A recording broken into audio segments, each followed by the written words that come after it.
Go.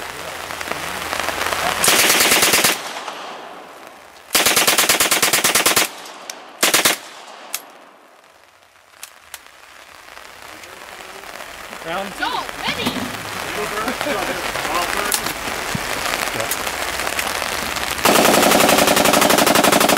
Go, Dave, go. Nice. Okay. I'll say go when I'm ready to film, when you're in position and everything. I'm gonna step up to the line. Okay. Go up there? Yeah. Okay, go. Outside. Go. Okay. It's N92 Yugoslavian, Serbian, AK variant. A 100 round RPK drum on it. This one is semi-auto, short barreled rifle. Rock and roll.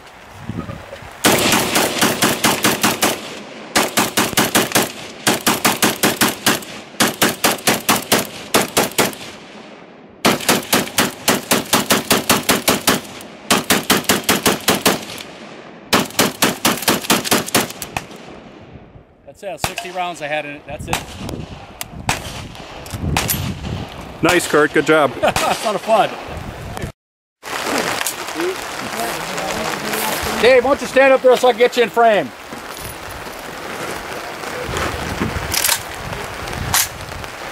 Hold on, Dave.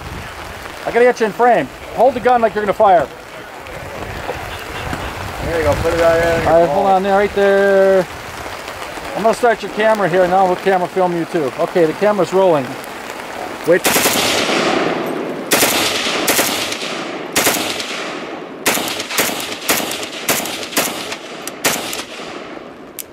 Slid out of full auto. There you go. Put the drum in next. Can I give me the drum so I don't have to... Here. Okay, give me the make. It's in my pocket, hold on. Go ahead.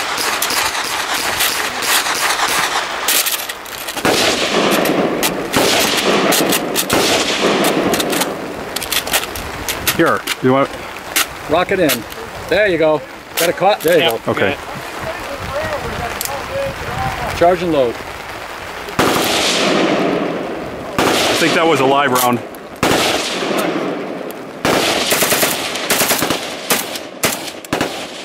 Slipping down. Slipping out.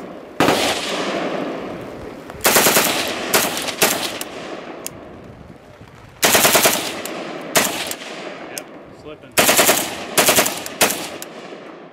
Roger strikes again. Who the hell's Rock? The guy who made it, I bought it from.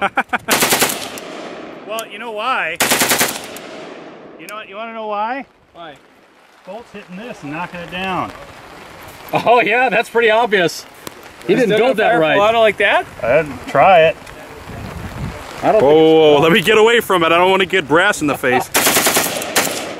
Nope, still knocked it down. I have to make a cut on the selector.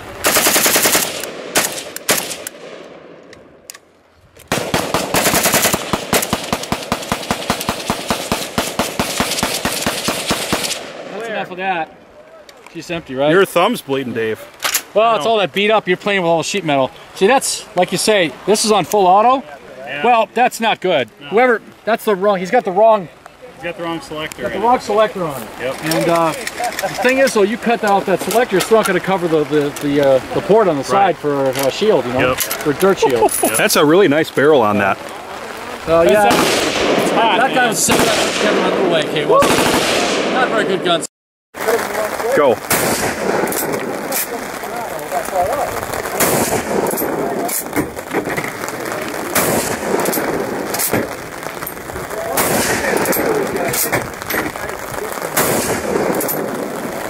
Nice, good job. Fin capture P sniper. Start again. Fin capture P sniper 1936. 41 mark.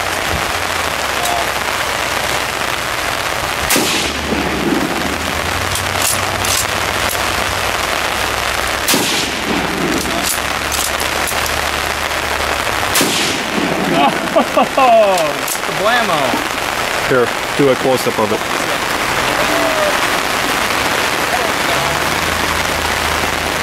Nice. D-marked, 36, 41.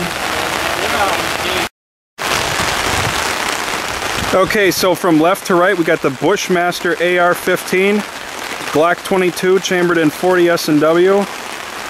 We got the Armalite AR-15, Russian M9130, Mosin-Nagant M44 carbine, Russian M44 Mosin-Nagant carbine, Chinese.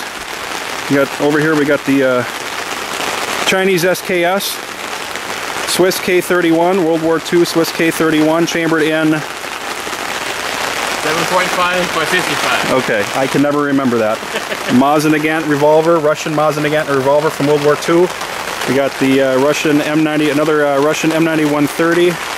Excuse me, that's not the M9130, that's the M38. No, that's also an M44. You're right, because it's got the, yep, you're right, because it's got the bayonet. It's the M44, another M44, and then we got the AKU, the folder AKU, that's of course chambered in 7.62 by 39.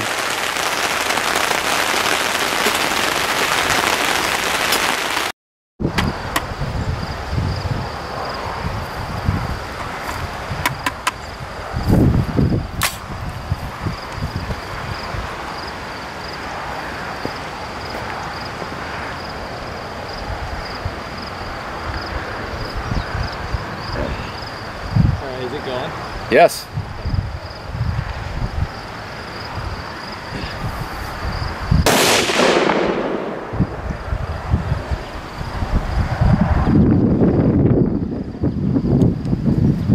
Firing.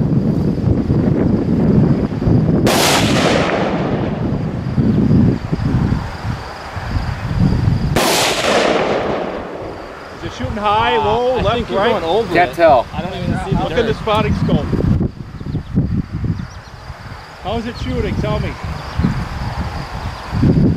Can you see it? No, I was waiting for you to fire. Okay. Go ahead. I mean, you have got the target in sight, right? Yeah. Yes. Okay.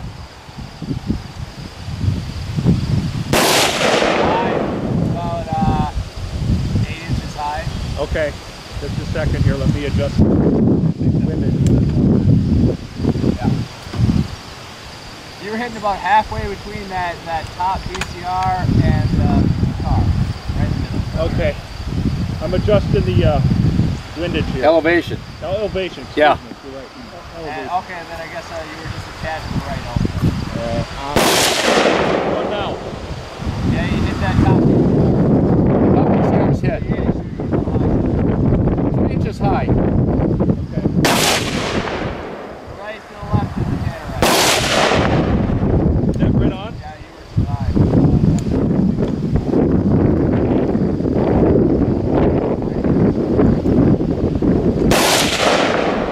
Try again, like 8 inches high. Kick it down a couple clicks.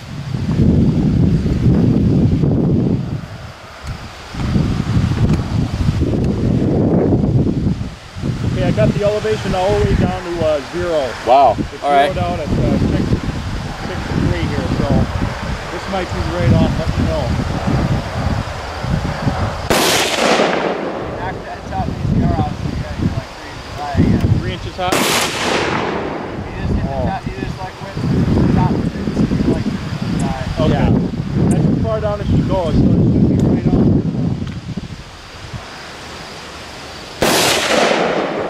I'm going to see the mark. You see what the third top. That means I'm on then.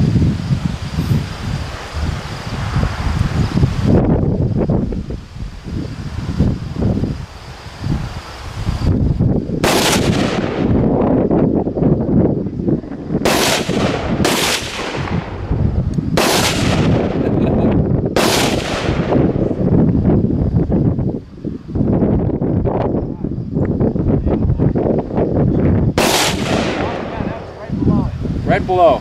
Yeah, I'm just even low now because I Yeah, use a little Kentucky can't windage adjust on it. elevation anymore. I'm at 6.3 right now. It's zeroed out. Oh, you almost moved backwards. Yeah, nice. Nice! Caught that. I saw that explode. That was awesome. Awesome. see what it can do after we figure out how to sight Go this. ahead.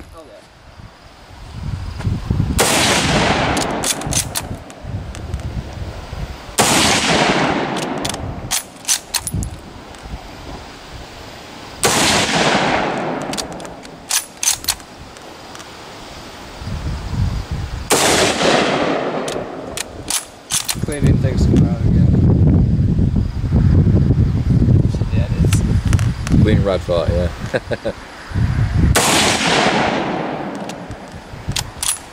That was it. Go for it.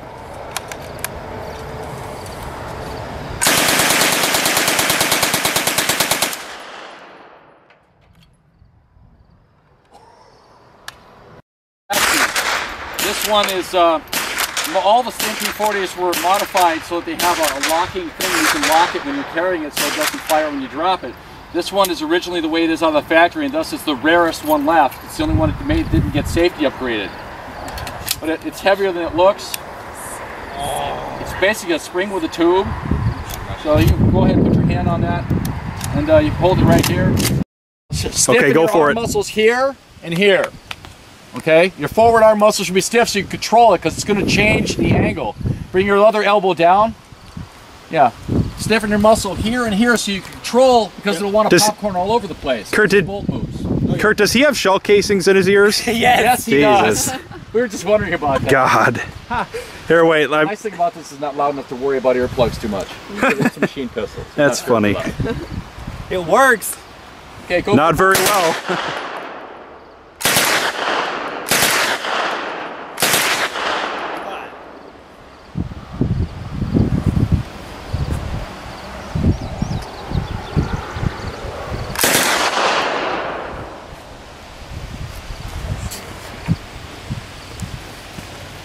It's not. I'm just trying to. Okay. Oh, okay. Can I hand it off? Okay. Yeah. One of the safety features, to put it on safe, you'd have to put it back here. Okay. Now it's locked back, and you can't. So make sure you keep that barrel pointed down range. Yeah, that's all we care about.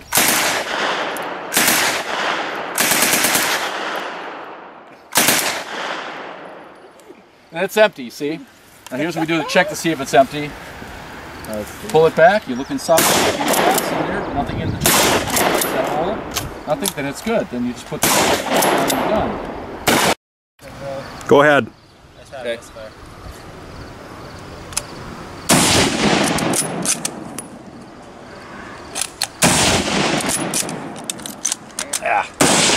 Hard these old rifles.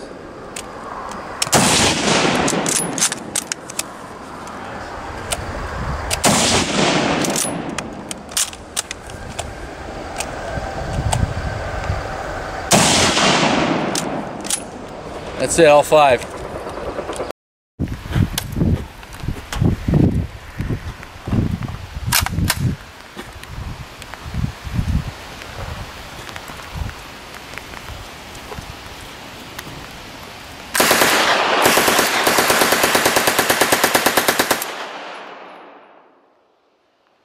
I don't know, we'll see. Go ahead. I don't think I hit it. Just give him like $5 and load up a whole mag. Do it. I don't know if I can match that shot of yours. I'm not a great pistol shot. Did you lollipop the target at this range, or just kind of? A little bit up, not much. Okay. Well, There was only one round in there. oh, that's why. Yeah. Just give him like $5 and load up a mag. I just want to see what it felt like. It's got some snap, but for a pocket pistol, it doesn't have a lot of power. You know, as far as recoil, you know, impact. So it's really, I like this because it fits in the hand so well, and it just fits so well.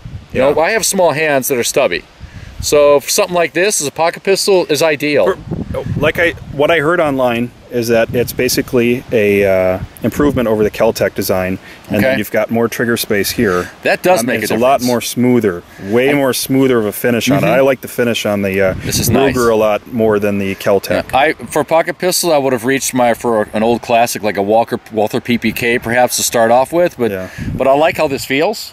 And it's small enough to put in your pocket, and you can get your finger in there and operate it. Yeah, drop that in your pocket or something. Just show the profile. So there's nothing in it. Okay, so it's empty.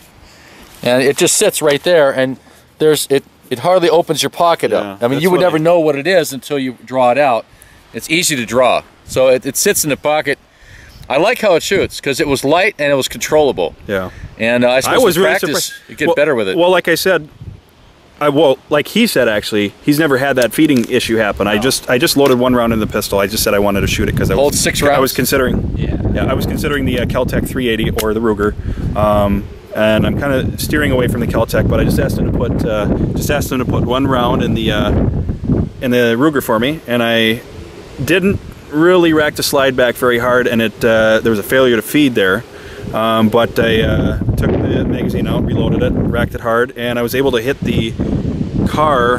How far away is that, Kurt? You think 100 yards? That's about 100 yards. Yeah, 100 yards away with that shot. You hit it, and I heard the ding right off the door panel. I mean, it was, you just go, holy cow, you know. Yeah, I hit that car on the right-hand side there. I couldn't believe that. I was pretty impressed with that. The trigger isn't too bad on that. No, the trigger's good. I was impressed. It was better than I thought it would be. Yeah.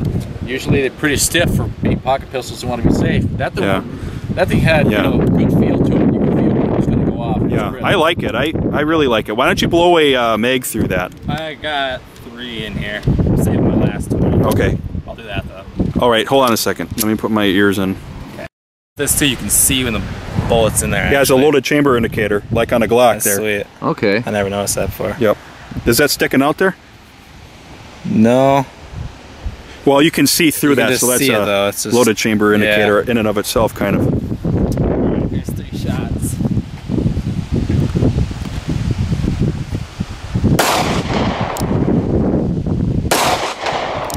Yeah, you hit it. I heard it hit the car. Got it again. Nice. Very nice. Got any rounds left in it? No. Oh, okay. Well, that's good enough. That ammo's kind of expensive these days. Yeah, that's why I figured I needed some. Yeah. Yeah, I'm pretty impressed with that. I think I might pick one up. Yeah, I really like it. Yeah. Well, thanks for showing it to us. Gun that I have. Yeah.